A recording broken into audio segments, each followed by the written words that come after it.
Политичката партија Дом Велес на социјалните мрежи пред неколку дена реагираше за неправилно одвивање на градежните работи, каде посочија дека изведбата на градежните работи без заштитна мрежа и без спречување на прашината да биде разнесувана на главната градска улица, како и употреба на градежни машини кои што вршат енормно загадување е недозволиво и треба да биде веднаш регулирано и контролирано од надлежниот градежен инспекторат. Председателот на партијата на Европските зелени во Велес Стефче Дечев во разговор за Здравкин изјави дека некој некаде затаил некоја активност и дека не е извршена контрола на времено во однос на неправилно одвивање на градежните работи. Додека пак градоначалникот на општина Велес Аце Коцевски за Здравкин вели дека не е запознаен со реакцијата на политичката партија Дом за неправилното одвивање на градежните работи во Велес. Не сум ја следел пресконференцијата на Дом, ќе проверам и во првата дополнителна прилика во петок ќе имаме пресконференција, ќе ви дадем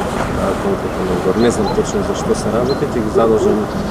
одговорните службеници, инспектори да проверат и ќе ви дадем точно. Согласно оваа изјава на градоначалникот Коцевски, дополнително ќе информираме кој е ставот на општината во однос на разрешување на проблематиката со цел заштита на животната средина во Велес и зачувување на јавното здравје на граѓаните.